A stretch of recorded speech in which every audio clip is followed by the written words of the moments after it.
Welcome, ladies and gentlemen, to one of the most provocative, powerful, awe-inspiring conversations I think that you will have anywhere on social media today. I'm Bishop T.D. Jakes.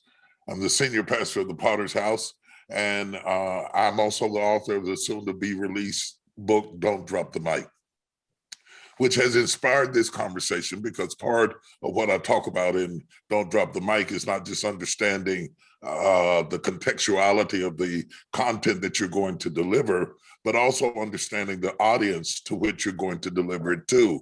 One without the other causes communication to be limited. You might be vocal, but you don't really communicate if you don't create understanding.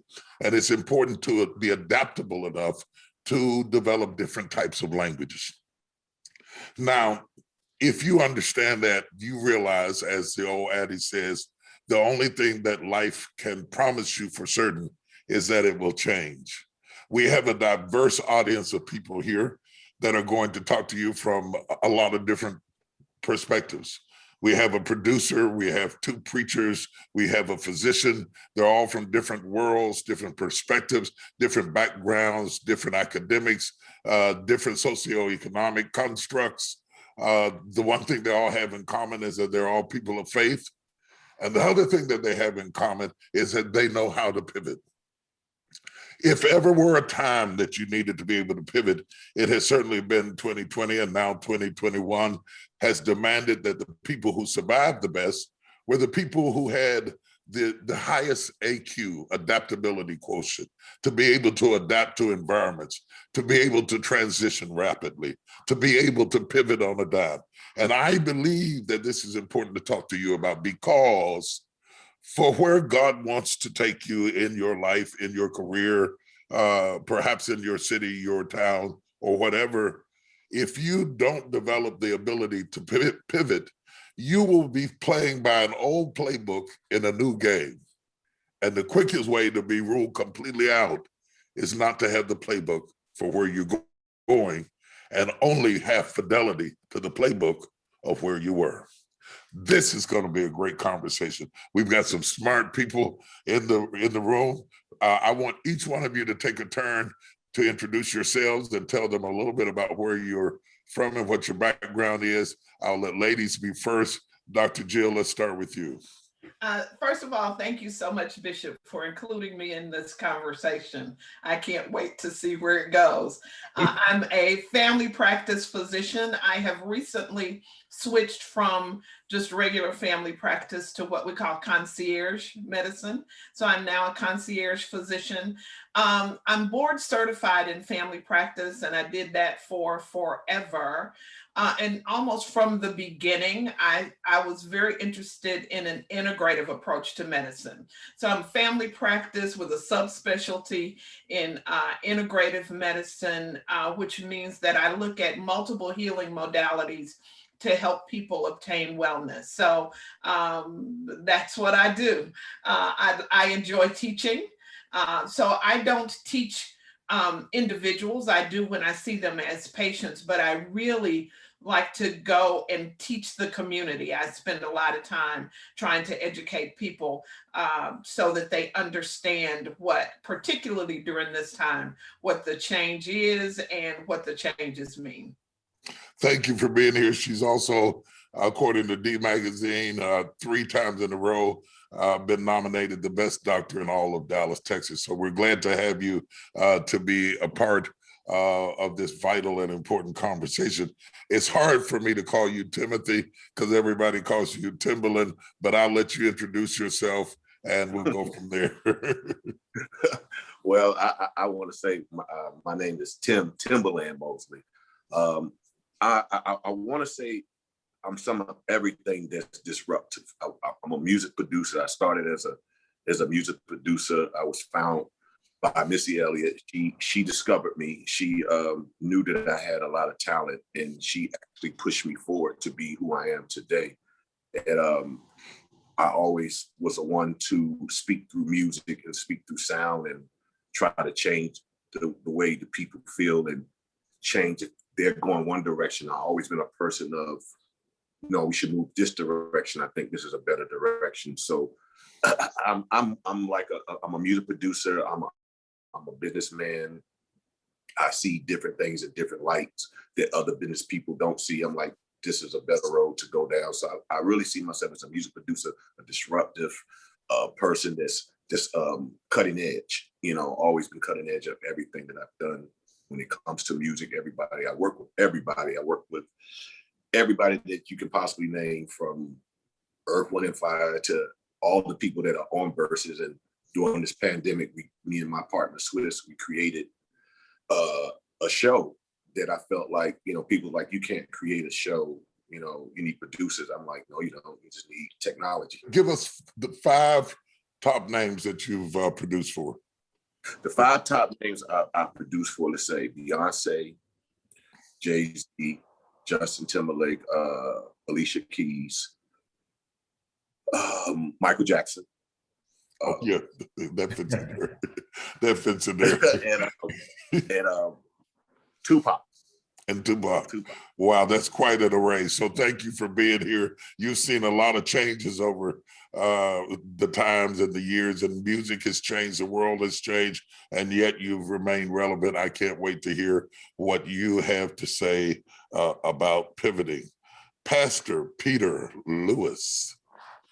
Yes, sir. What an honor. Again, just to be here and to be surrounded by people from different backgrounds and perspectives. I'm excited to hear what everyone says. But yeah, I mean, just a little bit about me. I grew up playing soccer. That was my dream. And so I pursued a career in professional soccer. I did that for some years over in Finland, Mexico, Brazil. Again, was just amazing experience, and then turned businessman, entrepreneur. It's in my blood. My dad's an entrepreneur. So I ran a coffee shop for a while, did some consulting. And then, you know, my story a little bit. God really got a hold of my life, and I received a call into ministry, and began currently one of the teaching pastors at the Upper Room Church here in Dallas. And I founded Braveheart Ministries in 2016, really as an equipping resource for the body of Christ. My passion is to help believers overcome pain and obstacles and false views of God, so they can experience really the fullness and take those ancient truths and apply them in a modern context. That's my challenge, and that's my joy. So it's just an honor to be here. And his wife makes a mean red velvet cake. She's awesome. we got to include that. And he's got the tribe of Israel in his house, about 20,000 children. Working on it. Bishop, Pastor, Coach Joel Tudman, talk to me. Thank you, Bishop, for the opportunity to be here. And it's an honor, again, to be with this panel. It's a blessed day. A little bit about me. I'm married, and we have a large family of 9. It's a blended family. I love my wife. I love my kids. I've been a collegiate football coach for 16 years. I coached at Oklahoma State University as a strength and conditioning coach for football. Loved it. And then also founded a church in Oklahoma called the Net Church, and we changed it to the Place of Faith. It was a non-denominational ministry that started on the campus and just swelled and grew exponentially. And then I made a shift this past year in August to come work for you in the Potter's House. And this has been an amazing pivot in my life. So I'm looking forward to talking about this pivot, and my story is not sad. So I'm looking forward to talking about how to change. You know, you said change. That's a word. That's a great word to use. Timbaland said disruption. I love that word as well.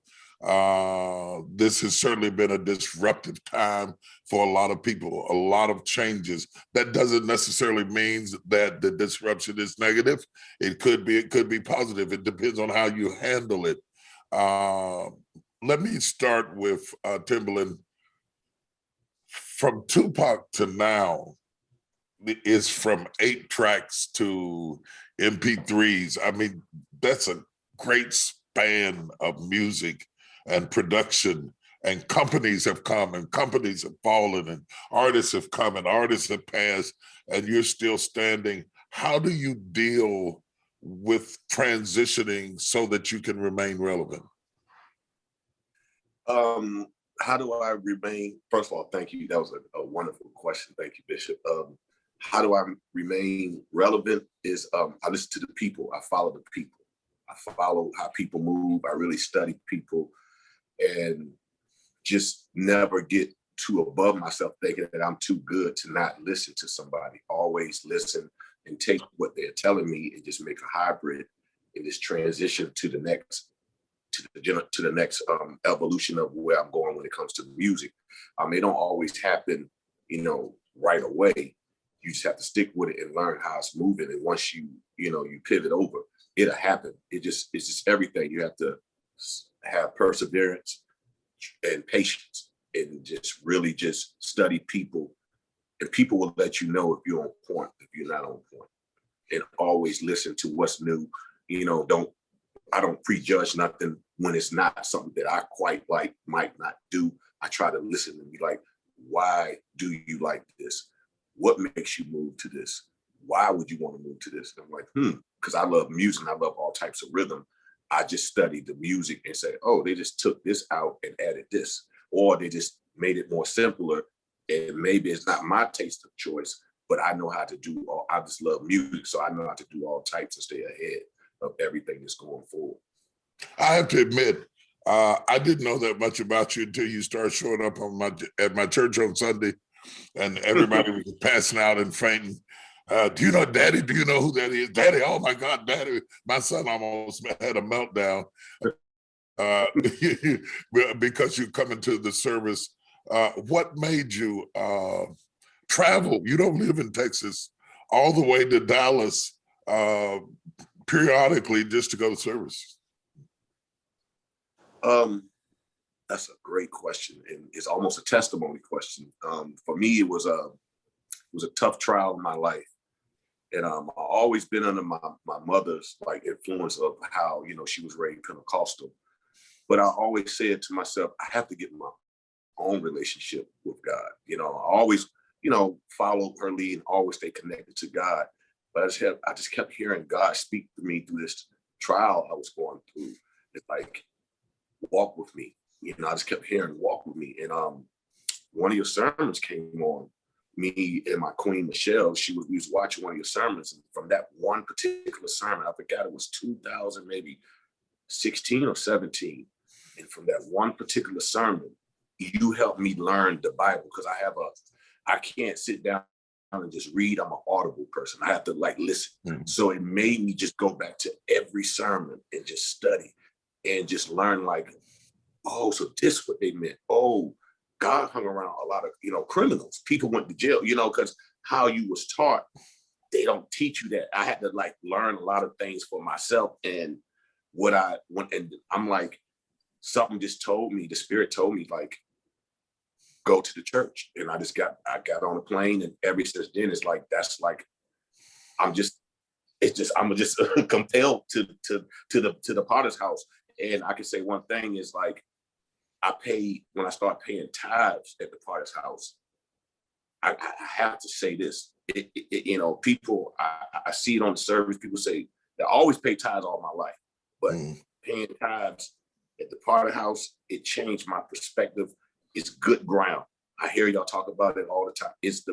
I'm not gonna say it's the best soil, but it's great soil. I don't want to compare, but I always pay when I constantly, and I start seeing changes. God start rising me up. So every time you speak, you have this anointing on your voice that make me understand what I don't understand.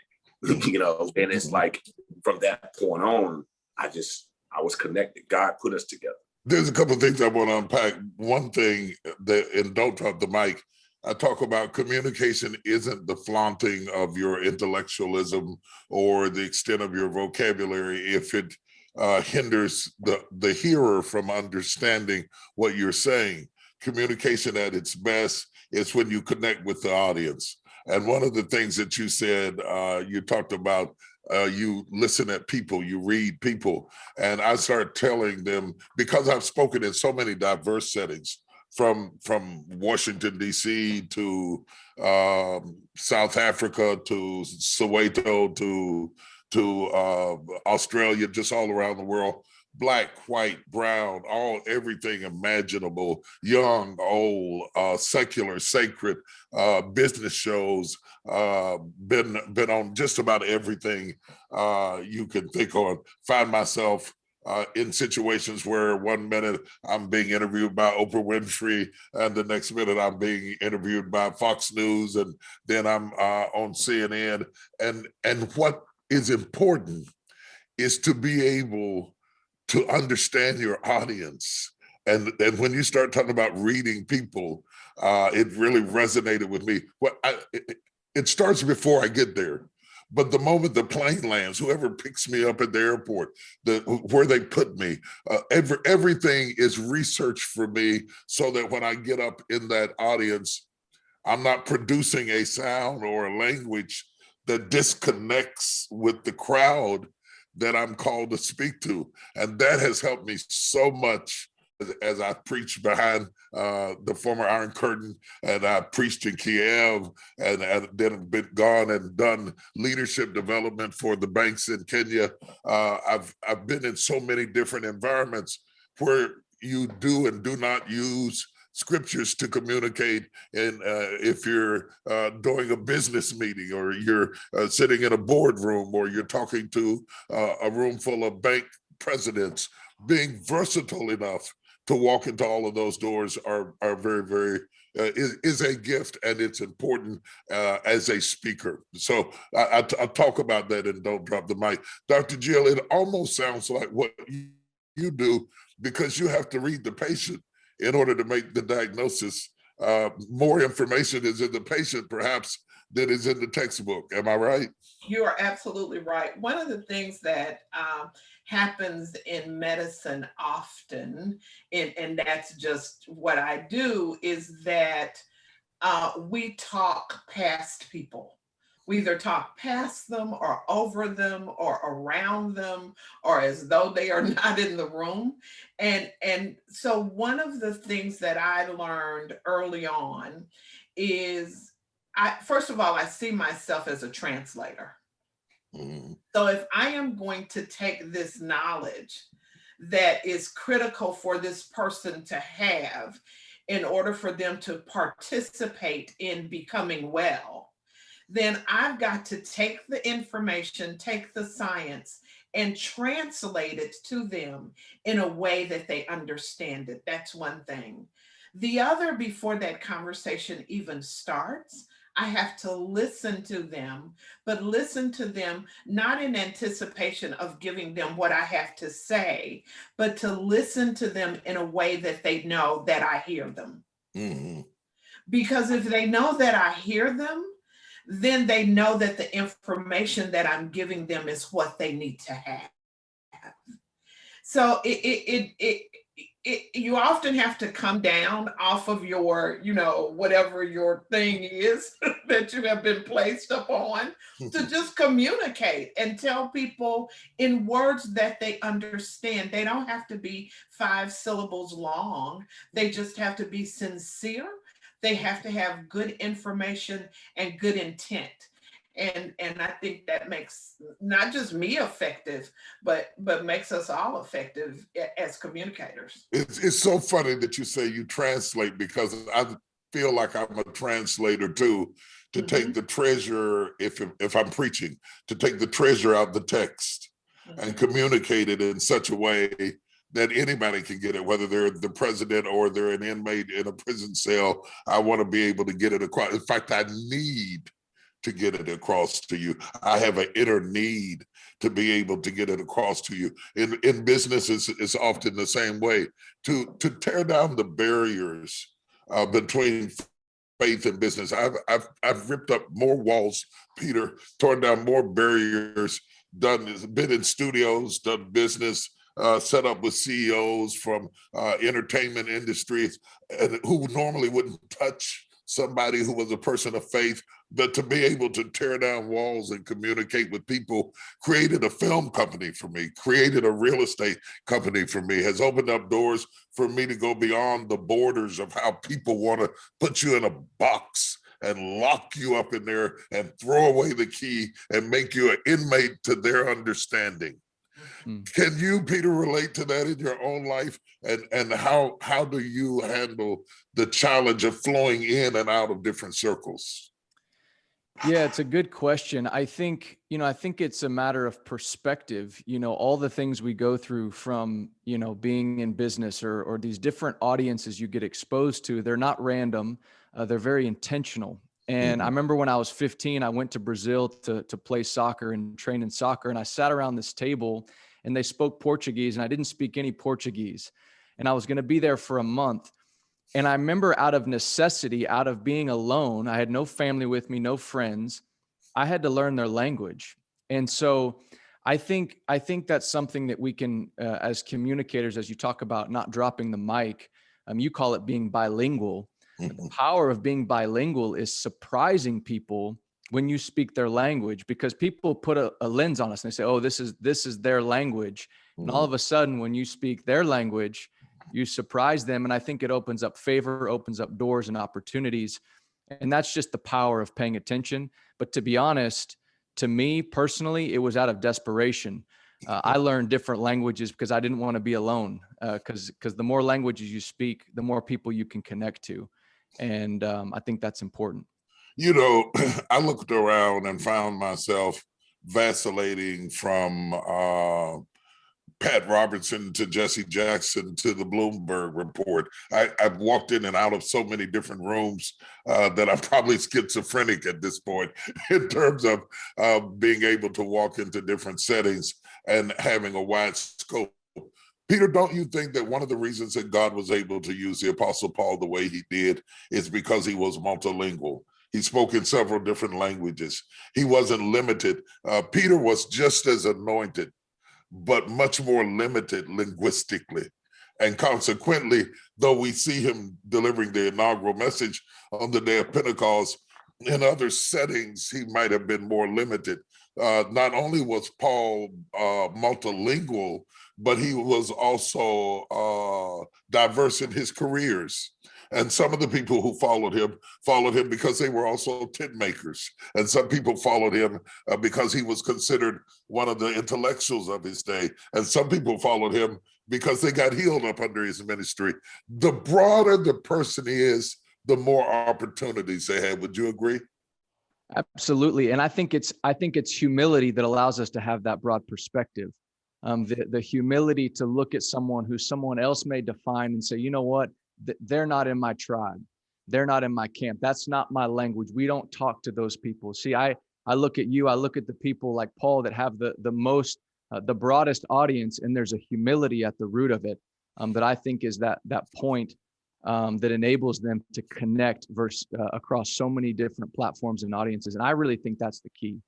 I think you hit a point that's really important. There is a humility and a curiosity. I always want to know why you think the way you do. Mm-hmm. I want to understand better. Some people rush to criticize something that they don't even understand. And, I want to understand, what does life look like through your eyes? Joel, when you look at you, you've been a coach, specialist in strength training, came from Oklahoma City, transitioned here to Dallas. What has it been like for you emotionally? And what is it about you that you have the flexibility to accept change? Because there are people listening to us right now who are scared to death of change, even if it's better change. They just leave me like I am, leave us alone, like the demons, leave us alone. But you, there's something different about you that push you past the comfort zone into a completely different environment. Thank you, Bishop. That's a great question. Football is an amazing sport, and it's exhilarating, and it can be depressing in the next split second. So it's a game of change. You're changing all the time, and your emotions are changing all the time. And as a strength and conditioning coach / communicator for our team, because as I worked with our team, my communication skills allowed me to become our life coach on our team. I was the first guy that even became that in the collegiate world. And then they started patterning those different positions across the country off of a preacher that was a coach. And so as I started communicating in chapels and then communicating vulnerability sessions for freshmen, and then communicating team sessions with coaches and players on how to become one, and then communicating weekly on whatever topic the head coach wanted to just transform the mind from football all the time. So we started dealing with the person and the player. So football itself is constant change, ebbing and flowing, because what's going on in a guy's house is going to affect how he plays on the field. What's going on with his mother is going to affect the attention that he can give in the room to be able to draw the play up on the board. So it's a life hits the football player, and he's constantly having to juggle what he feels with what the coach is asking him to do, and also wanting to know, I want to go to the NFL. He's not even thinking about graduation. He skipped that. I want to go to the league. So we're trying to teach him that education is important, that we care about him, and that his family matters, and that he needs to graduate, and the NFL will be there. And it's in reverse in their mind. So it's constant change, constant change. But when we go back to what Peter just said, a good coach learns his athlete's language, and he can't do that in a team setting all the time. He has to have one-on-ones with that guy to learn his language, why his face looks that way, why he trains that way, to be able to communicate with him. And then as a coach, you start understanding that I can't get on to him like that, but I can push his button this way to make him be what he needs to be on the field. And so being able to communicate as a preacher and communicate as a coach, the biggest challenge for me has been when the two worlds were combined, not being able to turn the coach off when I stepped into the pulpit. I would step into the pulpit not to fuss, but that image and that it was on me all the time. And I didn't know it until my wife just took a picture of me one time. She said, "What are you mad about?" I said, "I'm not mad at all." She said, "Well, you've got this look like you're going to kill us, and we came to hear you preach." And that shattered me, because I didn't realize that I wasn't turning the coach off. And I will say this, and I'm going to hand it right back to you. It wasn't until I got a coach in my own life called Bishop T.D. Jakes that started telling me, "Hey, will you preach to me? I don't want you to fuss at me. Right. Talk to me." I didn't know it until I met you, and I wanted to pivot. I wanted to change. To him whom much is given, much is required. And we are living in a world that has been disrupted. But the Holy Spirit said something to me while I was writing Don't Drop the Mic that really stood out in my mind.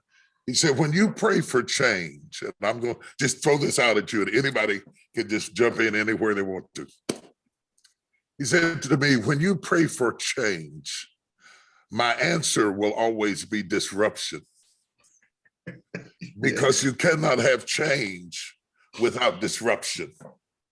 He says, but don't be distracted by the disruption, because sometimes we are so distracted by the disruption that we become paralyzed by the disruption and think that our only job is to get it back to the way it was. Because he goes on to say to me that disruption always brings a gift for those who seek it in the disruption. Wow. And I'm telling you something. I mean, I wrote about it. I thought about it. I meditated on it. I chewed it up like neck bones. If y'all know that's old timey stuff. But I mean, I couldn't get all the juice out of it, because as I look back over my life, the biggest advancements and opportunities were born in disruption. And I've had to resist the temptation to run from the disruption and just to try to make everything be like it was, but to transition and see the gift that disruption comes to bring me, even though it may be outside of my comfort zone. Anybody want to jump on that? Just jump in. Well, I'll jump right in. Most of the things that God has disrupted for me, I loved everything that he disrupted. I was in love with my job. I was in love with my members. I was in love with my career. I was in love with how I work, my structure, my style, everything is perfect. It's the way I wanted it. And so for it to be disrupted, that was dangerous to me. Because now I'm having to step into an area that I got to trust God for. I haven't had to trust God for any of these things. And I know that may sound bad, but those things have been laid out. All I had to do was do what I needed to do, which was a map that had been laid, and it was fine. But when that got disrupted, now I'm going to trust God for a whole new structure, a whole new organization, a whole new culture, a whole new design. And the temptation for me was to run back to that disruption because I love that disruption, and that disruption has been beneficial. That's good. That's good. Timbaland, I saw you. You look like you was about to preach here for a minute. What are you thinking? I mean, I love disruption. I think when it comes, I embrace it. You know, at my early age, it was. I think that's how I got into this game of music by disruption. And I'm always looking, because I look at it like it's a opportunity. God is showing me something. He's bettering me. He's quickening my mind. He's uplifting me to go to the next chapter. And I always prepared. I always was never afraid of falling down in the disruption, because I know I can always get back up. With God help, I can't lose. So when disruption comes, when it gets confusing, it gets a little tricky at the beginning, and because it's excitement. Okay, prime example, coming up here is disruptive, because I'm not a speaker. I don't speak. When you ask me to speak, like all these people, but guess what? I do it. I jump into it. I don't run away from it, because God got something for me in this disruption. So when he's speaking, I know I'm going to touch somebody. They say, "Oh, Tim never talk. I never heard him speak," because I feel like I have to open up. I have to do stuff different. I have to do what God is calling me to do. I know he's going to say, "I got you. He got me." And sometimes it's hard to walk in something that you can't see, that you don't know, don't have nothing. You just walking into it. But I allow it. I walk by faith, and I just allow it. And I just know that I can get back up. I know it's not going to be easy. I know everything in life, nothing come easy. But if you stick through it, the prize is at the end. Absolutely, absolutely. And even though you're not a preacher, Dr. Jill's not a preacher either, by the way, but even though you're not a preacher, I would wager that you could, would, and will reach more people than any of us who connect with you on a level that's so important, that you give us credibility in certain audiences, that they say, if he thinks it's cool, it must be cool. So welcome to the party, brother. You're welcome. You are welcome at the table. You're not being measured. You're not being weighed. You're being welcomed to the party. Anybody else want to jump on this disruption thing? Because I mean, I don't embrace it like Timbaland says he does. It's a process for me to embrace it. I think that's why the Holy Spirit laid that on my heart, because my first reaction to disruption is to go fix it. You know, I'm a man, we like to fix everything. So if something is broken or changed, I want to fix it. I found out that some things are not to be fixed. They were meant to be broken. Leave them broken, let them go, and open up to new ideas and new possibilities. For me, disruption is, I think, in some ways exciting, because when you are a part of something that is so structured and so resistant to change, it's almost like it has to be disrupted for change to occur. And so I see it as the ground is leveling. So now we can all put something in, and we can all kind of add to the direction that we are about to go. So when you are in a system that refuses to change, no matter what the information is saying, no matter what the people are saying, because often it's the people that lead in many things, including medicine, and the structure just won't move. But when disruption occurs and all of the walls are broken down, now we get to move forward. And we get thrust forward. I mean, we have changed so many things during this pandemic. There has been so much information and so many things have changed, and we have taken advantage of all of this technology and all of these things that we were not using or utilizing because we were so stuck in the way that we've done it forever. And now we were forced to move forward and to thrust forward, and then everybody has to learn something that they didn't know already. So you don't have to be the new person in the room. Nobody knows what's going on. Right, right. So you don't have to be scared for somebody to say to you, listen, you know, or to say to somebody, teach me how to do this, because none of us know how to do it. So I see it as a great opportunity, and also the opportunity to learn something new. I am driven by learning new stuff. It is just like a game to me. I am a kid in the candy store. If there's some new stuff to learn, please give it to me. And why isn't everybody else in the room excited about it too? So I think when things are disrupted, we all get the opportunity to learn something new and to go in a direction that we did not even know we were capable of going in that direction. You one of the things that I know about you, when I first started going to see you, it seems like you had 40 clients a day. You're courageous.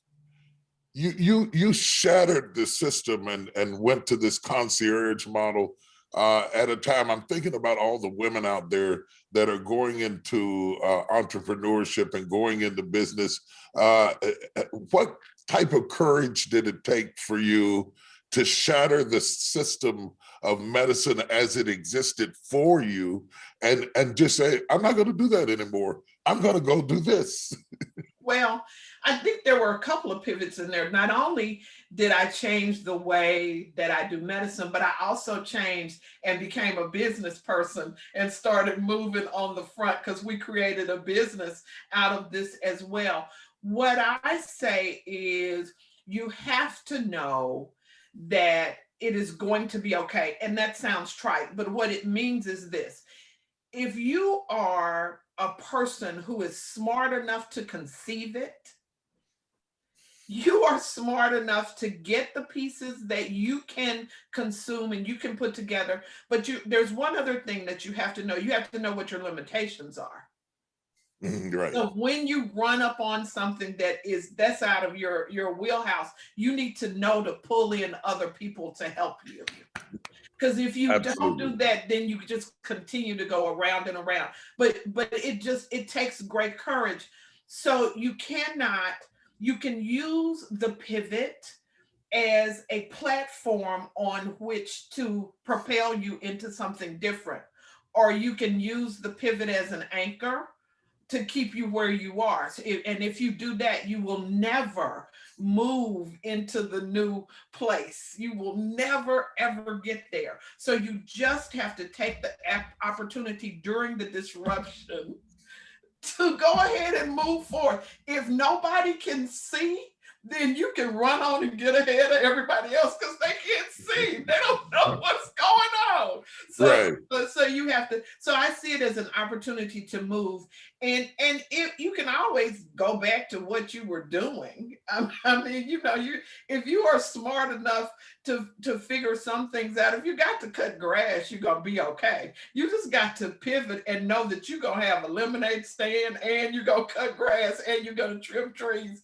and you're gonna do whatever you need to do. But you've got to take the opportunity of and utilize the disruption.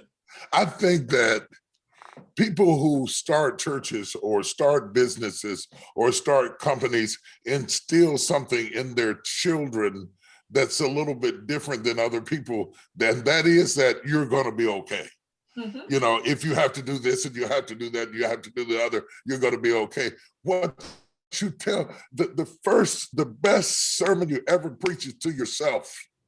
And what you tell yourself has a lot to do. When I'm talking about don't drop the mic, it's not always about getting up on a stage and what you say to other people, because it also starts with what you say to yourself. Right. And when you said, I'm going to be okay, I may have to cut grass and open up a lemonade stand, but that philosophical ideology placed down inside of you opens up in my theological language, faith coming by hearing and hearing by the word of God, to believe, that's a significant part of it. In your own core values, you have to have core values that says failure is not an option. Mm-hmm. I'm not going to fail. I might not win this way. Mm-hmm. I may have to go that way, but when everything's said and done, I'm going to land on my feet. Now I'm going to be theological. I'm God's child. I'm the child of the King. One way or the other, he's going to bring me through this if I put the work in.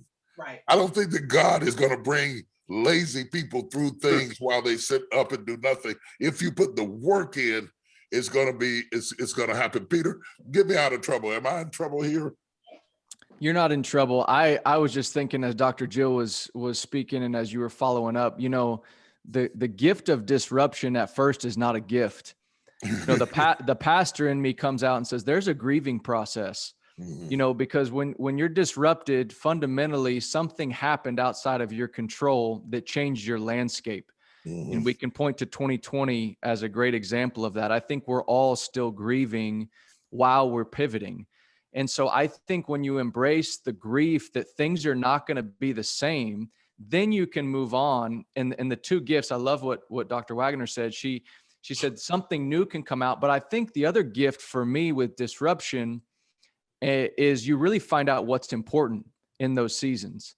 When things are disrupted, it's a breakdown of what you were leaning on that maybe wasn't so important in the first place.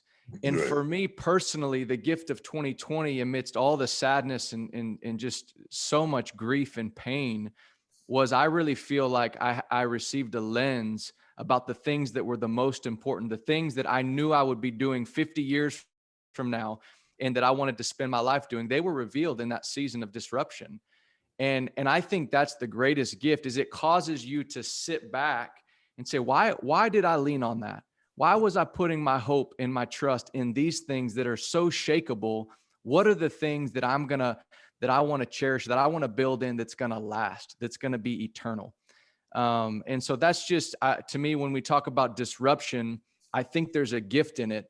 But to be honest, I think that has to take place in community. One thing we haven't really talked about too much is this perspective here, is grieving around people and talking about that disruption. So when you find people that can relate to you, that can relate to your pain, that can relate to the grief of what we're all experiencing, and even see it from a different lens, I think it gives us all a sigh of relief that we're in the same boat. I loved what you said, Dr. Waggoner. You said, man, no one knows what to do. We're all trying to figure this thing out. We don't have to be experts, but we do have to be willing to embrace the new.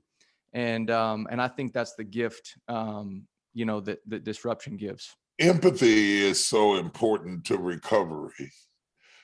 Where there is no empathy, recovery becomes difficult to attain.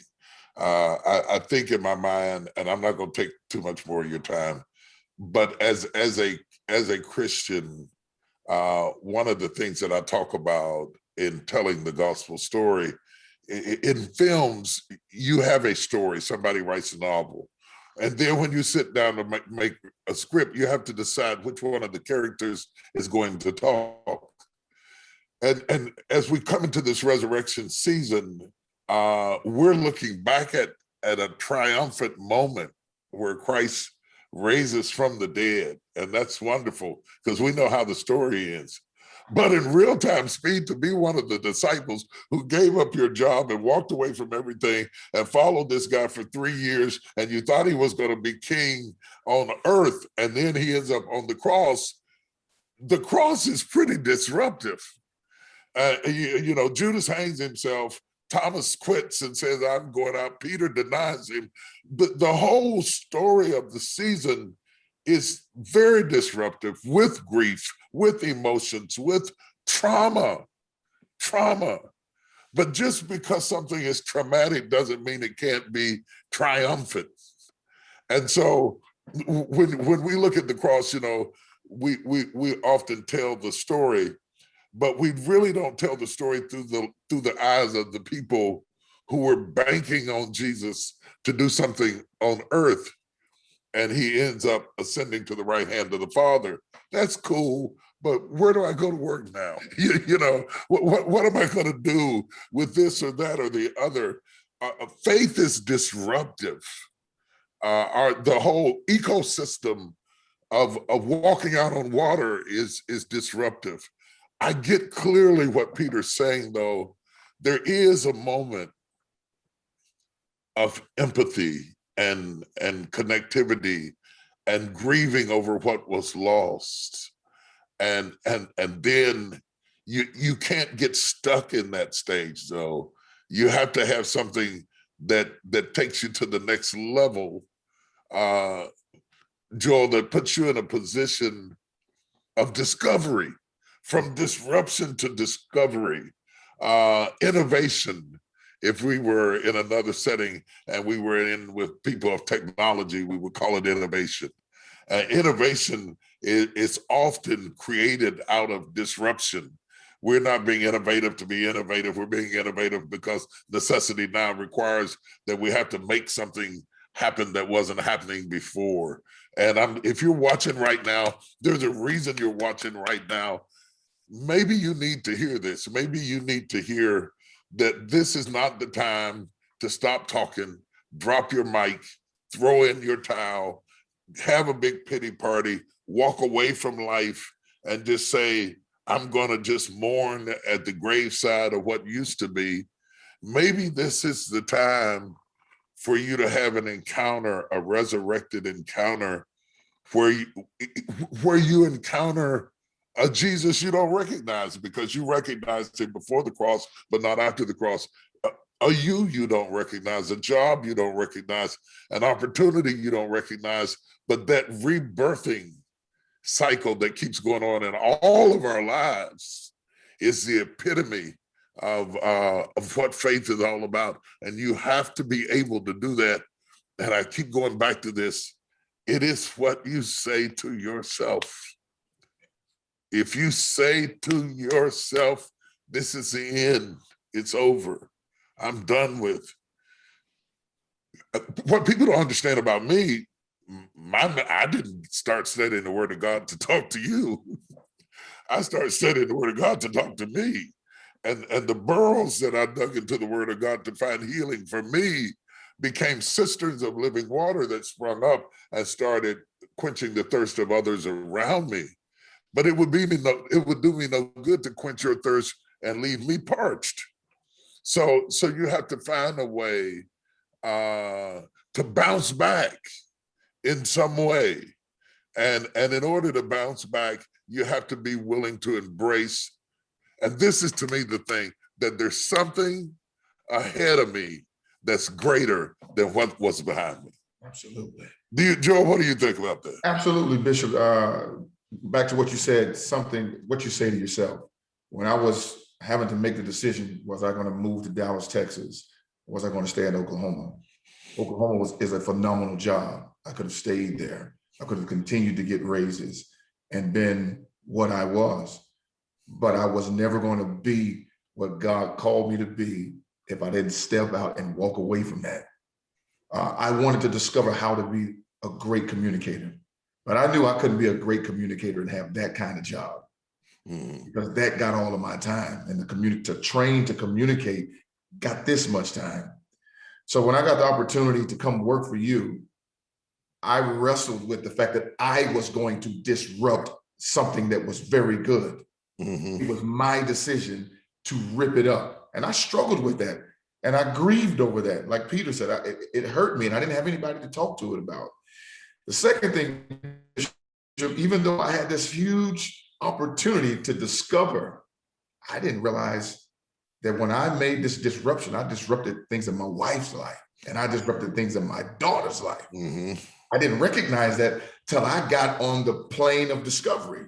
While I was enjoying what I was learning, my wife and my daughter were still in disruption.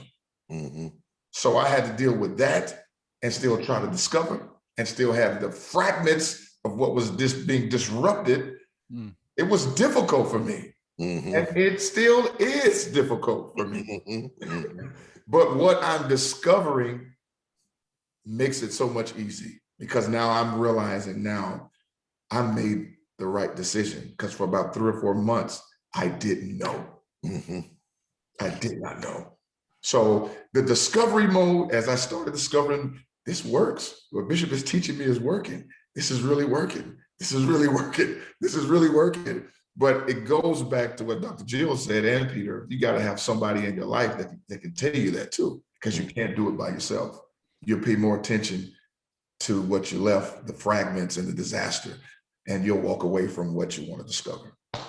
In the last few minutes of our time together, and I'm going to give you a moment to think about, if you could anticipate your next pivot, your next shift, because a real pivot has to begin early.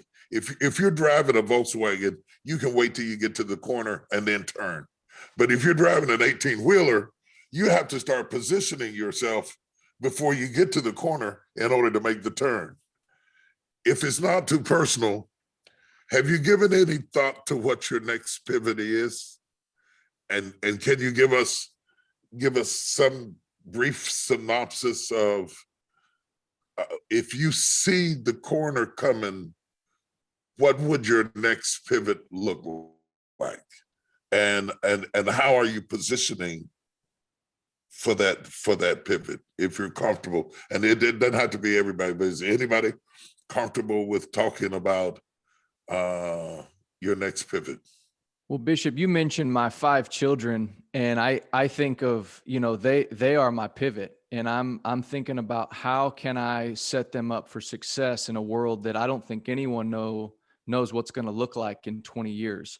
And so in my thinking personally, one of the convictions I have is that really understanding this may seem random, but understanding where our food comes from, understanding some of the more basic things of society, growing food, sustainability, things like that. I really want to equip my children in because of technology, the gift that it is, but there's also some handicaps that I think it's producing in the next generation that I really want to equip my children to be able to handle those challenges that I see coming. And so that may be a little bit broad, and I think I see some of you nodding like you understand that concept, but that's really what I'm thinking as a father. I've got 5 young children.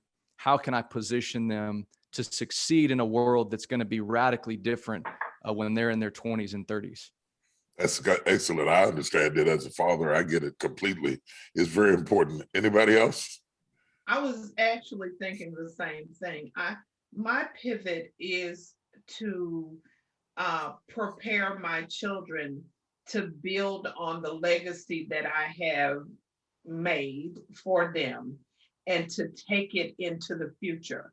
So what I am trying to do is give them the knowledge that I have, and teaching them or hoping to help them learn how to take this knowledge and this experience and build something that will last in the future, but also how to learn not to just be workers, but so where they learn not to do something that they have to do themselves, but they learn to expand so that they will be able to build something that develops itself and grows itself, where they don't physically have to have their hands in it.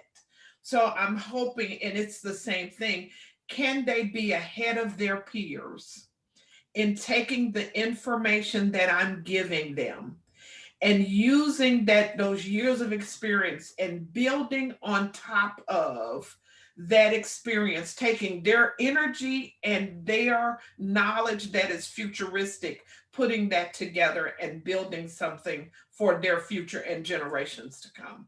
I get it. That's 2 people, 2 different generations. I'm really surprised that Peter, as young as he is, to be thinking that smartly about succession. And that's a very precocious notion that most people don't get till they're around 60 to start thinking about how important it is to prepare for the next generation. Timbaland, what's your next pivot? I believe my next pivot is what everybody has said on this call, is to really raise up my kids and leave generational wealth, and for them to pass it on to other people. I think my next pivot is really to instill as much into my kids, to build up a company that, so they know how to persevere, to show them, like, everything don't come easy. And not just only my kids, just my family. It's really, I feel like my next chapter pivot is to give back to people who don't know how to pivot.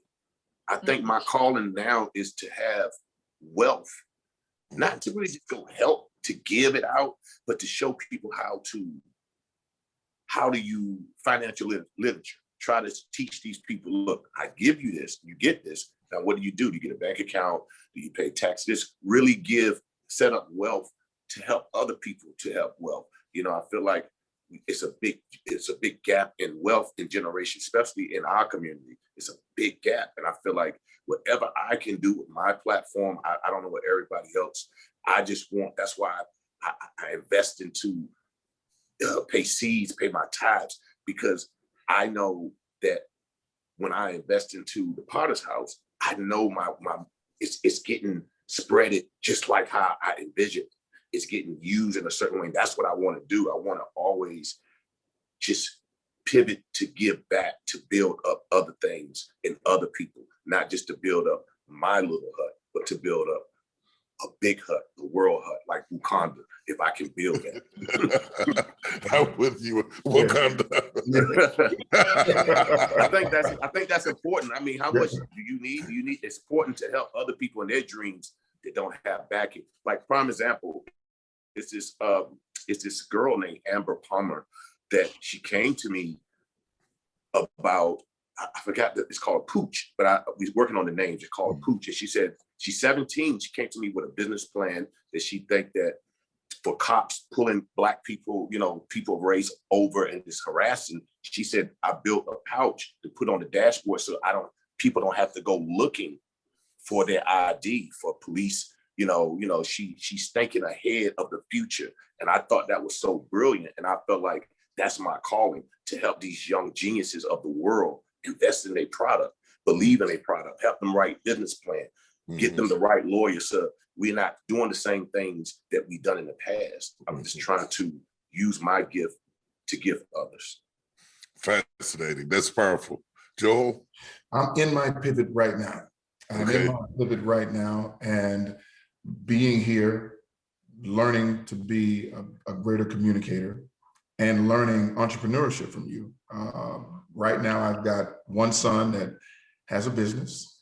I've got a second son that's preparing to start a business. I've got a third son a third daughter that's launching her business. And then here I am, the next one that's getting ready to start a trucking company. So we are all pivoting together to establish generational wealth and education. I entered into Jake's Divinity to go after my doctorate in leadership. So I'm in my pivot because I believe within the next 3 years, I'm going to have to know how to communicate in all those lanes to be successful.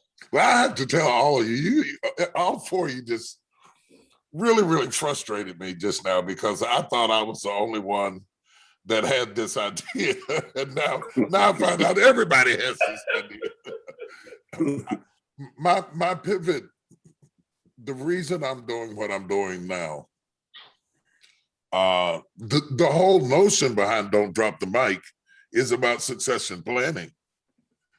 That the stage is turning, that the old guards are passing off the scene, new voices are coming to make the transition from being on the stage to becoming a stage and showcase other people is why you're here. I want the world to meet you. I want them to hear you think and speak and talk and feel, and to use whatever influence I have, not only for my children, but for the children of the world, for the next generation. I don't think that it's good that you always have to start at ground level zero. Yes. You know, I want you to be able to stand right here. You know, I already did that. You know, stand on these shoulders and you can see higher and you can go further. And I want that to happen. And what I am saying to the next generation is, you're up to bat. It's your turn. It's your time. The stage is set. The world has turned its head to hear what you have to say. Don't drop the mic. No. Yeah. Yeah, don't drop the mic. We'll be in the back. We'll be in the shadows. We'll be in the corner. We'll be the coach. We'll hand you water. We'll get you stitched up if you get your nose busted. But don't drop the mic, because the whole world is listening for the next sound. And it must come from you, not from me. It must come from you, because you have the lifespan that it takes to carry greatness out. You need time. And so I think I'm so legacy focused that I thought I was the only one. And then I talked to you and everybody's thinking the same thing. You just destroyed my whole concept. But no, I think if anything, you underscored that there is a point in life where you live for something other than yourself, that's bigger than you, that's more important than you, and you want to help to facilitate the acquisition of somebody else's dreams, not just handing you stuff, not just giving you, because if I give you something without teaching you how to handle it, you're gonna lose it. But to gradually position you into a position, it's like this, I'll say this in close. Moses walked with God 120 years. Moses walked with God. He gets down to the end, he sees the promised land, he doesn't get to go. He goes up in the mountain one more time and never comes back down again. The people down at the bottom of the mountain cried. While they are crying over Moses being dead, God has turned his head to Joshua and said, now Moses, my servant, is dead. As I was with Moses, so shall I be with you. And it lets you know that God doesn't spend time in cemeteries and graveyards weeping over yesterday. He turns his head to the next generation and says, it's your turn. And I feel like the world has turned his head. I feel like God is turning his head. The anointing is turning his head. And all I'm saying to you is, don't let your fears and insecurities and insufficiencies and inconsistencies stop you from taking the opportunity. Do not drop the mic. And to tell you, everybody's scared. It's okay. Everybody's scared. Feel the fear and do it anyway. We had a nice conversation. Is there anything that we left out that anybody wants to say, you want to be heard, or you something's on your heart you want to leave us with? I want to say, first of all, thank you so much, Bishop. This was amazing. And thank all of you. I am so excited that I had the opportunity. But I want to say to those of us who are thinking about legacy, that we don't want to drop the mic too soon either, because as the next generation takes the mantle and they are going forth, they are going to need the benefit of our experience. Mm-hmm. And if we hold on to that information that we have and we do not give it to them and communicate it to them effectively, then they have to start all over. So it is incumbent upon us to make sure that we communicate it to them and give them all of the pieces so they don't have to go searching for this stuff. They can move on to their next thing. Ooh, that gave me cold chills. that gave me cold chills. The danger of dropping the mic too soon. Yes. That is quite profound, because you do need ramp up time. Yes. You need ramp up time. You need, a stupid time, time to do stupid things and be stupid and say stupid things, because what's next is not as easy as it was when you dreamed it. The dream is so much easier than the reality. When you get into the reality, there's going to be knocks and bruises and bumps and enemies and problems and contracts and issues and mistakes and mishaps and crises. That's a part of development. So, you know, having somebody who's still around, keep helping you to get your rhythm. You know, speaking is a rhythm. Anybody who's a great speaker or a great comedian will tell you that like music has a rhythm, great speaking has a rhythm. It has a flow, it has an ebb, it has a tide, it has a curve, it has a melody, it's symphonic. And so as you get your rhythm, we have to be careful not to walk away and move off to Florida somewhere and get all sand covered too quickly, even though Timbaland's in Florida. We can't drop the mic too fast. I think that's powerful. Anybody else have final words? Y'all are some smart people. I just think, you know, like you said something in there, like I would always, you say the steps along the way, right? Mm-hmm. I always tell somebody, you probably will drop the mic, but you better go pick it up. Mm-hmm.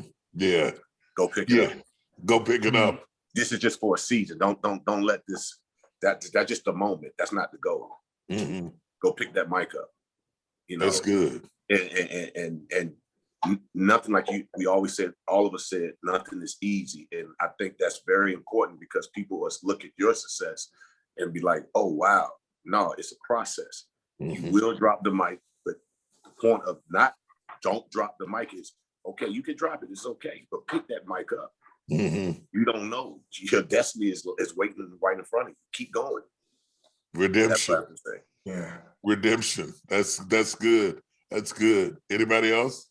Bishop, I'll just say this as the youngest guy in the room. I'm making assumptions here. Your book doesn't say don't stop speaking. I think there's a time, especially my generation, as we hold on to that mic, we should shut up and listen to what the next generation is saying, the older generation, and learn. We can still hold on to that mic, but there's a time to be silent. There's a time to speak. And that's why I think is amazing to me. Not dropping the mic is representative of hanging on to that identity that we do have something to say, but there may be a timing to when we get that permission and that grace to really say it. And in those seasons where we don't have an audience, man, speak it to yourself. And you said that a number of times. That's the victory right there, is when you speak it to yourself and you believe it, then I think God will entrust you with an audience. And so I love that. I love this. I love our conversation. I knew it was going to be a great conversation. I'm just saying, when you bring in diverse people from different streams of consciousness, you get this kind of orchestrated symphony that I think is amazing. I just want to say this quick thought, and I'll give it right to you, Joel. One of the things I spent some time in the book talking about is the connection between the ear and the mouth. If you lose your hearing, your speech will deteriorate automatically. The apparatus is still there, but in order to enunciate correctly, you have to hear to speak. And so being a great orator is really about being a great listener. Yeah. Being a great teacher is really about being a great student. And learning to listen rather than running to speak is how you have longevity, because you've always got your ear to the ground. I mean, Timbaland's still here because he's kept his ear to the ground. There are so many people who started with this guy who are gone, and I don't mean just dead, just waxed irrelevant to the music industry, but he kept his ear to the ground. What's up? What's next? Let's do this. Let's do that. Let's do the other. There are so many people that went to school with Dr. Jill that are not doing anything with their degree. There's so many people that started even as young as you are with you that didn't go through. You have to keep listening and keep your ear to the ground. I'm sorry, Joel, I'm taking up your time. Go ahead. No. I wish I could say I was going to say what you were getting ready to, what you just said, but it was just a little off from that. I think we should value you guys. And when I say you guys, I mean all respect. You generals of the faith, Dr. Gills, Timbaland, you've created castles. And those of us that are trying to learn the language, we've got to build relationships with people like that. Not just desire the mic. I think we're desiring the mic and we don't have the relationships. And so we're not learning, what do you do when the mic is off? Yeah. You know, Yeah. so Yeah. we got to learn how to really build relationships and have that coach in our pocket and value that relationship. We lost so many powerful and prominent men in 2020. Those relationships are gone. And the only thing that that student remembers are the things that happen, those relationships, those conversations, so that they won't drop the mic. I think there's so many things that we can benefit from if we would just value the relationship. So when the mic is passed, you already have the language, whether the mic is on or off. Wow, I couldn't say it any better myself. I don't know whether you got anything out of this, but I have been having a ball over here. I love sitting down at a table that has diverse streams of consciousness, that where people are honest and they're flowing and they're transparent and they're relaxed. And I hope that you got fed in some way. I hope that you are challenged in some way. We've had a good time. This has been authentic. I forgot we were actually just Zooming or producing anything. This has been really just, we could just do this with some chicken wings and it would be good to me. Maybe one of the gifts that the pandemic did leave us is a greater appreciation for connection. Yes. And just to connect with you guys for a few minutes has really, really been great for me. And I hope it's been great for our audience, and I hope it's been great for you. I sincerely love every one of you from the very depths of my heart. I'm glad to see you. I'm glad you're doing well. You're looking good. You're not French kissing a ventilator. Ooh, Yes, you know, Yeah. we got to be thankful for some new stuff now. That old list, we got to get rid of that old list. We got to update that list and start thanking God for stuff that we didn't think about before. What a blessing. All I can do is say thank you and hope that somebody heard us and that somebody listened and that their lives are changed. And you've given me 3 sequels to my Don't Drop the Mic. If you do drop it, pick it back up again. I see about 3 series coming out of this. Thank you all so much. We love you, Bishop. Thank you so much. We love you. you. Thank you, Bishop. Love you. Thank I feel the love. I feel like a group hug. I know. Everybody. Yeah. Thank you so much. Thank you.